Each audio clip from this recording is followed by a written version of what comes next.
성령 충만함에 대해서 우리가 지난주는 성령 세례에 대해서, 성령 세례는 오순절 성령 강림을 통해 가지고 예수 그리스도의 공적 사역을 이제 우리에게 접붙이는 세례 의미 알잖아요. 세례는 구원을 모형으로 담고 있다면은 실제적으로 예수 십자가에 죽으시고 부활의 그 사역이 내 안에 실제적으로 일어난 사건이 바로 성령이라는 거예요.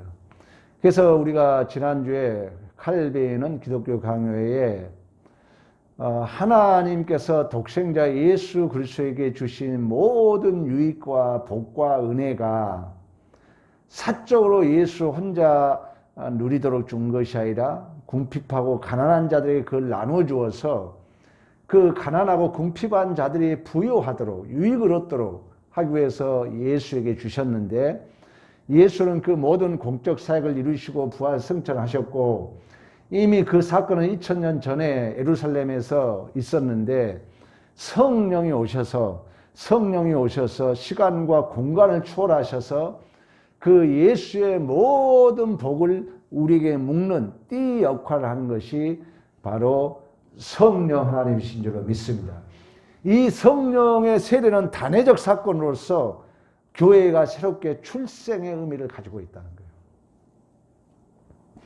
물론 이제 성령에 관한 논란이 교단마다 많고 목회자들마다 해석이 많습니다. 그러나 우리는 이제 성령 충만은 단회적이 아니라 성령 오늘 충만함을 받으라고 그러잖아요. 성령 충만함은 성령에 의해서 내가 지배를 당하는 거예요. 성령 충만하면 성령이 나를 주도적으로 적극적으로 나를 이끌어가는 거예요. 이건 자동으로 되지 않는다는 거예요. 그래서 성령 충만하면 반복적으로 얘기하고 있고 또 인간적인 어떤 수능 또 의지적 어떤 훈련이 필요함을 우리에게 보여주고 있어요.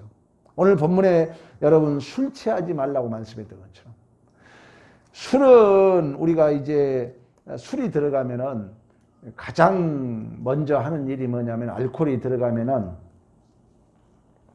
물론 여기는 뭐 술을 안 취해봤으니까 여러분 모르리라 믿습니다만은 컨트롤 타워, 중추신경, 다시 말하면 대뇌신경을 마비시킵니다. 그리고 술의 의미는 술이 취하면 장악을 해요. 술이 이렇게 지배를 합니다. 술은 주도적인 힘을 가지고 있어요. 그러니까 이게 바로 술 취함이고 방탕한 삶이라는 거예요. 그러니까 그 술 취하지 말라와 술 취하는 것과 성령 충만함으로 이렇게 설명하고 있다는 것은 성령의 충만함도 마찬가지입니다. 성령의 충만함을 받으면 성령이 우리를 지배하고 성령이 우리를 주도적으로 이끌어 가시고 성령이 우리를 장악하게 된 줄로 믿습니다. 이를 의뢰해야 된다는 거예요. 왜? 갈라디아서에 보면은 성령의 육신의 소욕은 성령의 소욕을 거스린다고 그랬어요. 육신의 소욕은 성령의 소욕을, 성령의 사역을 방해한다고 그랬어요. 서로 대적하여서 못하게 한다고 그랬어요. 그러니까 성령 세례는 우리가 다 예수로 출생했다는 거예요. 그리고 우리가 출생한 자로서 우리가 이제 더 주도적으로, 적극적으로 성령이 나를 이끌어 가야 되고 또 우리가 그 메시아의 공적 사역적인 일을 우리가 해야 되는데 그렇기 위해서는 우리가 성령 충만함을 받아야 될 줄로 믿습니다. 그래서 성령 충만을 받지 못하면은 오늘 본문에 술 취하면은 성령 충만함의 반대만은 술 취한 것처럼 세상적인 것에 우리가 이렇게 지배를 받게 되면은 세상적인 육신의 소욕에 우리가 소위 우리가 지배를 당하게 되면은 결국 우리가 방탕하게 된다는 것입니다. 이 방탕하게 된다는 것은 허비하게 된다는 거예요. 소비하게 된다는 거예요. 오늘 여러분들이 읽었던 것처럼 16절에 그래요. 세월을 아끼라 그랬잖아요. 그러니까 우리가 하나님의 지배를 받지 않으면, 성령의 충만을 받지 않으면, 성령이 나를 주도적으로 이끌어가지 않으면, 성령이 나를 장악하지 않으면 인생 우리가 허비하게 된다는 것입니다. 허비하게, 허랑방탕하게 된다는 거예요.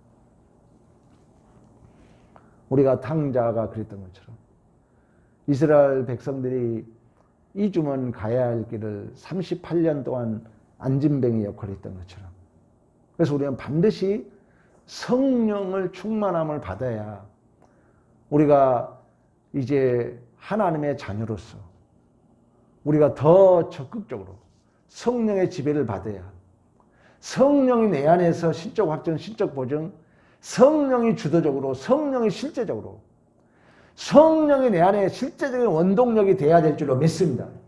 물론 이러한 성령의 우리가 그 세례의 의미는 그 메시아께서 죽으시고 살리신 구원의 출생을 얘기하고 있지만, 이제 우리가 하나님의 자녀로서 우리가 성숙되어져 가야 되고, 우리가 예수를 더 닮아가는 우리의 어떤 성숙에 있어서는 여전히 성령의 충만을 받지 않으면 방탕한다는, 허비한다는 것은 내가 성장해야 되고, 내가 자라나야 되고, 내가 그 하나님의 나라를 위하여 완성되어 가는데 그 일을 우리가 하지 못하고 멈춰 있다는 거예요.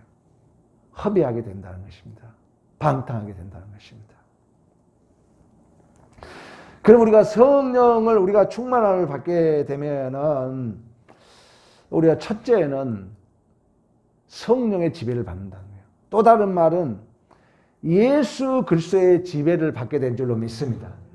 예수 그리스도의 지배를 받는다는 거예요. 내가 자주 그런 얘기를 합니다만은 우리 안에는 육신의 소욕이 있어요. 또 우리 안에는 성령이 내 안에 계세요. 사도 바울이 그걸 고백해요. 오라 나는 공고한 사람이로다. 누가 나를 사망의 몸에서 건져내라. 내가 두 법을 깨닫는데 제2의 법은 자꾸 죄로 끌고 간다는 거예요. 근데 나는 의의 법으로 따라가고 싶어도 본인이 죄로 법으로 끌려간다는 거예요. 오라 나를 공고한 사람이로다. 누가 나를 건져내라 고백합니다. 그러나 8장에 가면 예수 그리스도 안에서 성령의 법이 죄와 사망에서 해방을 시킨 줄로 믿습니다. 또 제가 산에 갔는데, 약수터 갔는데 약수터를 이렇게 잘 해놨어요. 그리고 앞에 이렇게 그 좋은 돌로 이렇게 선반같이 그 앞에를 이렇게 해놨어요. 거기 사람이 올라가면 안 된대요. 신발로. 왜 그러면 그게 이제 그 안에 더러운 게 떨어지니까. 내가 모르고 덧석 올라갔어. 그랬더니 나이 지긋하신 분이 여기 올라가면 안 된다고 그러더라고요. 그래서 내가 그 자리에서 아유 죄송합니다고 내가 물 따서 그걸 닦았어요. 그리고 이제 물을 조그만 병에다 먹고 이제 바로 나오는데 어떤 분이 바로 왔어요. 딱 거기 올라가는 거예요. 그랬더니 이 나이 드신 분이 거기 올라가지 말라고. 그랬더니 이 올라간 분이 나 같으면 이분이 나이가 많이 먹었어요. 아니 그러냐고 이러면 얼마나 좋아요. 왜 당신이 나를 간섭하냐고. 둘이 막 음성이 높아. 나는 옆에서 이거 있다간 괜히 또 말기다 내 신분들은 어떨까 봐서 난 조용히 빠져나왔는데 나는 서서히 멀어지는데 목소리는 더 높아지더라고요. 여러분 우리도 그럴 수 있어요. 성령의 지혜를 받지 못하면. 그래서 내가 오면서 그런 생각을 했어요. 어느 책을 봤더니 나이가 내 몸이 나를 보게 한다더라고. 우리 몸이 세해지고 저도 이제 눈이 안 좋아가지고 어제 다초점 안경을 다시 맞췄습니다만 왜 자꾸 인상 써지니까. 나도 모르면서 인상 써지는 왜 안 보이니까 멀리 있는 분이. 그러면서 내가 오면서 그래요. 나이가 먹을수록 지는 법을 배워야 되겠구나. 지고 살아야 돼요. 왜? 성령이 나를 지배하면 내 육신의 소욕은 그 성령에 의해서 지배당한 줄로 믿습니다. 그러면 내 자존심이 져야 돼요. 내 욕심이, 내 이기심이 지고 사는 것이 승리인 줄로 믿습니다. 이처럼 성령의 충만을 받으면 우리가 온전히 지배당한다는 거예요. 잘못하면 그 아저씨도 설마 본심이 그랬겠어요? 내 그냥 의식에, 무의식에 맡긴 삶을 산다는 거예요. 그 못된 그 무의식, 우리 안에 그 잠재되어 있는 무의식, 나도 모르는 새에 만들어진 감정 기분에 산다는 거예요. 아니, 서로 그 물이 막 많이 나오니까 좀 막 물이 흐르거든요. 아유, 그러냐고 좀 이렇게 하면 얼마나 좋아요. 그 나이 그분도 한 70 먹은 것 같고 거기 올라가면 안 된다는 사람도 또 물 들어온 사람 내가 보면 거의 60은 넘었고 나이가 많게 보이더라고. 근데 거기서 막 큰 소리 치고 둘이 처음에는 조용하더니 이제 나중에 큰 소리가 쳐진 걸 나는 도망치다시피 하고 앞으로 쓴다만 성령이 충만함을 받은 사람은 성령의 지배를 받은 줄로 믿습니다.